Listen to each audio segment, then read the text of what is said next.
Hello, good morning, students of class 10th. You are welcomed in orientation. Wake India is here. Students, we have a very special lesson to discuss, a very special poem from your course syllabus to discuss that is known as Ball Poem. It is written by John Berryman. Students, through इस poem के माध्यम से poet एक बहुत बड़ी सीख हमें देना चाहता है।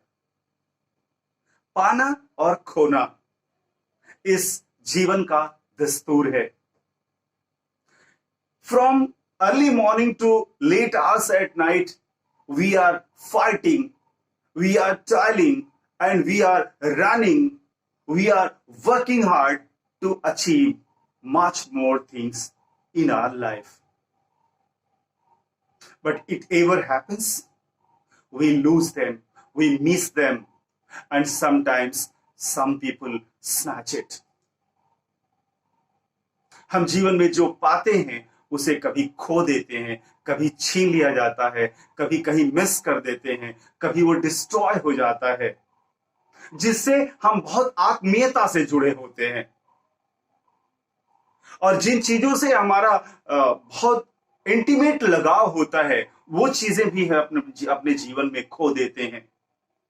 और उन चीजों के खोने के बाद जो हमारे अंदर कमी आती है, जो हमारे अंदर बदलाव आते हैं, जो हमारे अंदर पीड़ा होती है, उस पीड़ा को कैसे कंपेंसेट किया जाए, उस पीड़ा को कैसे मैनेज किया जाए। Through this poem, through a simple example, the poet goes to explain in a very plain words, in very clear words. एक बच्चा है और वो तालाब के किनारे, नदी के किनारे बॉल खेल रहा है। बॉल उछल के पानी में गिर गई। बॉल लुढ़कते हुए, हंसते खेलते, बॉल बड़ी खुशी से लुढ़कते हुए नीचे चली जा रही और पानी में जाके गिर जा रही। बच्चा झांक कर देख रहा है, बच्चा बड़ा उदास है, बच्चा किनारे खड़ा है।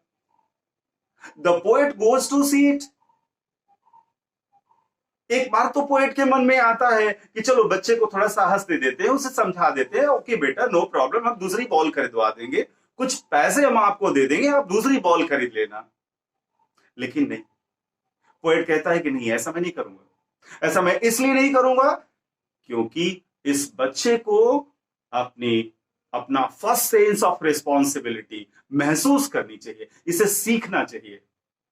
और जो लॉस की एपिस्टेमोलॉजी है, जो लॉस का ज्ञान है, जो खोने का ज्ञान है, और खोने के बाद फिर पाने की कोशिश का ज्ञान है, फिर अपने आप को स्टैंड अप करने का ज्ञान है, अपने आप को मैनेज करने का ज्ञान है, वो इस बच्चे को सीखने दो, इसे जानने दो, इसे महसूस करने दो।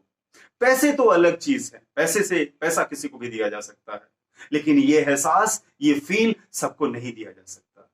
सो through this poem the poet goes to provide you such senses of responsibility.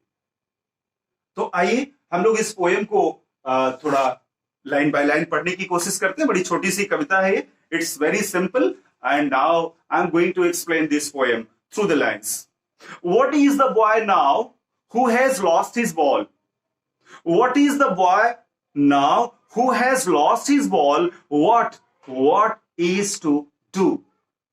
देखिए, what का बहुत बार यहां रिपीटिशन हुआ। what वर्ड को कई बार रिपीट किया गया। This is anaphora. आगे बढ़ते हैं। अनाफोरा एक लिटरेरी डिवाइस है। ये बच्चा जिसने अपना बॉल खो दिया, अब क्या करेगा? I saw it go merrily bouncing। जिस बॉल को मैं मैरली का मतलब खुशी खुशी बाउंस करते हुए नीचे जाते हुए देख रहा हूं डाउन द स्ट्रीट, नीचे गलियों में, and then merely over that it is in the water. जो बॉल बच्चे ने हिट किया, बॉल बड़ी खुशी से उछलते हुए कुछ दूर तक गई, डाउन द स्ट्रीट गई, और उछलते उछलते खुशी से जाके पानी में गिर पड़ी। अब ये लड़का खड़ा है वहां, अब ये क्या करेगा? नो यूज टू से oh there are other balls. कोई फायदा नहीं है कहने से, अरे क्यों परेशान हो, दूसरे बॉल्स ले लेना, दूसरे बॉल भी हैं मार्केट में। And ultimate shaking grief fixes the boy, बच्चे के चेहरे पर एक दुख का भाव फिक्स हो जाता है, चेहरा उसका उदास हो जाता है। एज ही स्टैंड्स रिजिड, एकदम स्थिर चुपचाप खड़ा हो जाता है, एकदम अवाक सा रह जाता है। बॉल तो अब पानी में चली गई, अब क्या करे आगे। ट्रैम्बलिंग, शेकिंग, अंदर से हिल गया, उसे बहुत दुख है इस बात का, एकदम भूत की तरह खड़ा है, पत्थर की तरह खड़ा है, अंदर से उसकी आत्मा हिल रही है। ट्रैम्बलिंग, स्टारिंग डाउन, नीचे घूर घूर कर देख रहा है अपने बॉल की तरफ। Staring down, and his all young days into the harbor where his ball went. अपने पुराने यादों को जोड़ रहा है उस बॉल से। इस बॉल के साथ मैंने अपने दोस्तों के साथ हार्बर के पास, बंदरगाह के पास, अपने दोस्तों के साथ, अपने सगे संबंधियों के साथ, अपने मित्रों के साथ इस बॉल के साथ खेला, उसकी याद जुड़ी हुई है उससे। Days into harbor where his ball went. ये वही जगह है जहां वो अपने दोस्तों के साथ इस बॉल के साथ खेला करता था। But now he has lost this one. I would not intrude on him. Poet कहता है मैं इसे देख रहा हूं और मैं चाहूं तो इसको दूसरा बॉल खरीद के दे भी सकता हूं, कुछ पैसे भी दे सकता हूं, लेकिन मैं उसमें इंट्रूड नहीं करूंगा, मैं उसमें किसी तरह से हस्तक्षेप नहीं करूंगा, मैं कोई इंटरफेरेंस नहीं करूंगा इस बच्चे में, इस बच्चे की इस तकलीफ में। क्यों? This is important question from this poem कि why does the poet not go to intrude और to interfere the problem of the child. आगे उसका जवाब भी देता है वो, I would not intrude on him a dime, a little money, currency, dime, another ball, दूसरी बॉल खरीदने के लिए थोड़े से पैसे मैं नहीं दूंगा, मैं इंटरफेयर नहीं करूंगा, मैं इस बच्चे की कोई मदद नहीं करूंगा। The poet goes to be rigid. आगे, इज वर्थलेस, अगर मैं ऐसा करूं भी तो भी वर्थलेस है, कोई फायदा नहीं है, क्योंकि बच्चे को वही बॉल चाहिए, क्योंकि बच्चे को उस बॉल से जो अटैचमेंट है, उस बॉल के साथ जो उसकी यादें हैं, उसको कोई दूसरी बॉल ले आके दे देंगे तो that happiness will not gate, वो खुशी उसे नहीं मिलेगी, क्योंकि बच्चा इंटीमेटली उस बॉल से जुड़ा हुआ है, उस बॉल से उसका लगाव है। Now he says his first responsibility, अब उसे एहसास हो रहा है अपनी प्राथमिक जिम्मेदारी का, अपनी जीवन की पहली जिम्मेदारी का, कि उसे सावधान होना चाहिए था, उसे केयरफुल होना चाहिए था अपने बॉल के प्रति, उसे जिम्मेदार होना चाहिए था, उसे पानी के पास नहीं खेलना चाहिए था, उसे तालाब और हार्बर पर नहीं जाना चाहिए था अपना बॉल लेके। इन अ वर्ल्ड ऑफ पोजीशन, ये एक बहुत ही इंपॉर्टेंट लाइन है। इन वर्ल्ड ऑफ पोजीशन, पोजीशन का मतलब होता है बिलोंगिंग्स, जो हम अपने जीवन में कमाते हैं। ये पूरी दुनिया वर्ल्ड ऑफ पोजीशन है। हम इस दुनिया में बहुत खुश हैं अगर हमारा घर बहुत बड़ा है, हमारे पास बहुत बड़ी बड़ी गाड़ियां हैं, हमारे पास बहुत महंगे फोन हैं, हमारे पास बहुत सारी अच्छी किताबें हैं, और हमारे पास ढेर सारा वेल्थ है, धन है, प्रेस्टीज है, नाम है, इश्यूज है। तो हम बहुत, we are addicted to have several belongings. हम इसके आदी हो गए हैं कि हमारे पास कितना ज्यादा रहे।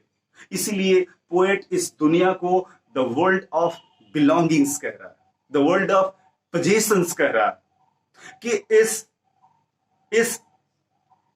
एक ऐसी दुनिया जिसमें लोग रखने के आदी हो गए हों, जिसके पास जो पोजेशंस को धारण करने के आदी हो गए हों। तो इस वर्ल्ड ऑफ पोजीशंस में अपनी पहली जिम्मेदारी का एहसास ये बच्चा इस बॉल के खोने से समझ रहा है, महसूस कर रहा है। आगे, पीपल विल टेक बॉल्स।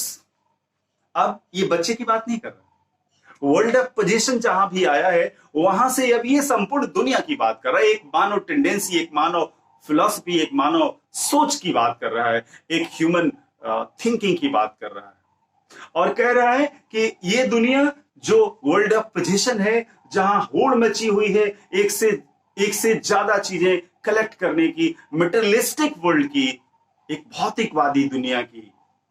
इस भौतिकवादी दुनिया में ज्यादा धनी होने की जहां होड़ लगी है, तो लोग चीजें पाते रहेंगे, खोते रहेंगे, खरीदते रहेंगे, तोड़ते रहेंगे, बनाते रहेंगे, बिगड़ते रहेंगे। ये एक यूनिवर्सल रूल है, एक यूनिवर्सल एक्टिविटी है जो होती रहती है। जो हम पाते हैं उसे एक दिन खोना होता है। यही फिलॉसफी पोएट आपको समझाना चाहता है और कहता है कि in world of possessions people will take balls, लोग बॉल लेते रहेंगे, एंड विल लॉस्ट ऑलवेज, और हमेशा खोते भी रहेंगे। लिटिल बॉय, इस छोटे बच्चे की तरह, जैसे ये छोटा बच्चा बॉल लिया, बॉल खो गया, उसी तरह से इस संपूर्ण दुनिया में, इस संपूर्ण वर्ल्ड ऑफ पोजीशन में लोग बॉल पाते रहेंगे, लोग बॉल कमाते रहेंगे और बॉल खोते भी रहेंगे। आगे, मनी इज एक्सटर्नल, पैसे की बात मैं नहीं कर रहा हूं, पैसा दूसरी चीज है। पैसे से हम पोजेशंस खरीदते हैं, पैसे से हम खुशियां खरीदने की कोशिश करते हैं और पैसे से हम सेटिस्फैक्शन खरीदने की कोशिश करते हैं इन वस्तुओं के माध्यम से। मनी इज एक्सटर्नल, इसीलिए वो कह रहे हैं money is external and he is learning, वो सीख रहा है। उस बच्चे को कह रहे, वो सीख रहा है। क्या सीख रहा है? Well behind this desperate eyes, अपनी उदास आंखों के पीछे उसको एक अनुभव मिल रहा है, एक एहसास मिल रहा है, और वो क्या मिल रहा है? द एपिस्टेमोलॉजी ऑफ लॉस, खोने का ज्ञान। एपिस्टेमोलॉजी का मतलब होता है ज्ञान, नॉलेज। तो epistemology of loss he is gaining through his desperate eyes, अपने उदास आंखों के पीछे से उसे खोने का एहसास मिल रहा है और खोने का ज्ञान मिल रहा है। और खोने के ज्ञान के साथ साथ क्या मिल रहा है? आगे, epistemology of loss, how to stand up, खोने के बाद फिर से कैसे खड़े हो जाते हैं। कोई चीज अपने जीवन से खोने के बाद, अपने लॉस के बाद हम फिर से कैसे खड़े हो जाते हैं, फिर से कैसे स्टैंड अप हो जाते हैं, फिर से कैसे कॉन्फिडेंस बिल्डअप करते हैं। Knowing what everyone must one day know, इस बच्चे को ही नहीं, दुनिया के हर व्यक्ति को यह बात आनी चाहिए कि अगर एक चीज आपने खोई, कहीं से आपको कोई लॉस हुआ, तो उसको पकड़ के बैठ न जाओ, कैसे फिर से खड़े हो जाओ, कैसे फिर से एक दूसरी यात्रा पर निकल जाओ। Strive and go on striving, लड़ते रहो, चलते रहो। चलना है केवल काम, लड़ना है केवल काम मेरा, दुर्योधन का संग्राम, ऐसे कर्ण कहता है। चलना है केवल चलना है, जीवन चलता ही रहता है, मर जाना है, रुक जाना है, निर्झर कर यह कहता है। So strive and go on striving.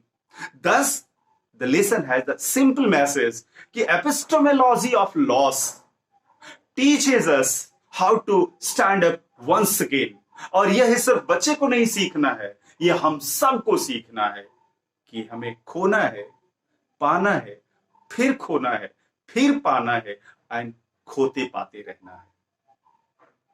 Knowing what every man must one day know, and most I now many days, and must know many days how to stand up. हर किसी को ये बात मालूम होनी चाहिए कि खोने के बाद कैसे खड़े होते हैं और खड़े होने के बाद फिर कैसे पाते हैं और फिर खो जाने पर फिर कैसे आगे बढ़ते हैं. So with such lesson, the poet goes to give us a message. Don't worry if you are losing something. Don't worry. Don't be unhappy. Don't be rigid. Don't be unhappy if you are losing something. Try your best to get something new, something better, something nice. Okay? So I think this poem is quite clear, and you will get आपको बहुत मदद मिलेगी इस explanation से, इस poem को समझने में, एंड इस उम्मीद के साथ कि you will like this video, share this video and subscribe this channel too.